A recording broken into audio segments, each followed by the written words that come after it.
300 আসনে সংসদের সদস্য প্রার্থী দিয়েছে।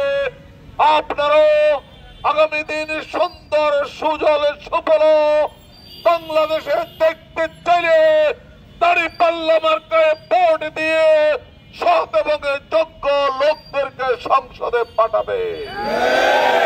ভাই এবং বন্ধুগণ, আমাদের সংগঠনের কেন্দ্রীয় আমির ডাক্তার শফিকুর রহমান ঘোষণা দিয়েছেন, আমরা কোন ব্যক্তিকে ক্ষমতায় পাঠাতে চাই না, আমরা ক্ষমতায় পাঠাতে চাই ইসলামকে।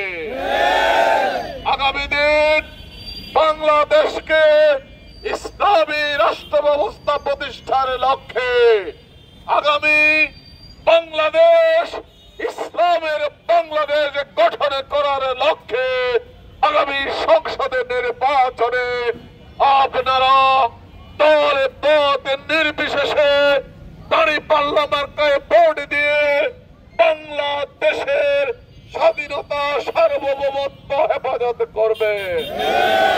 আজকের এই মিছিলে আপনারা অংশগ্রহণ করেছেন, এলাকাবাসী আমাদের মিছিলকে সমর্থন জানিয়েছেন। আপনাদের সকলকে আন্তরিক ধন্যবাদ এবং মোবারকবাদ জানিয়ে আজকের পথসভা আমরা সমাপ্তি করছি। আল্লাহ হাফেজ।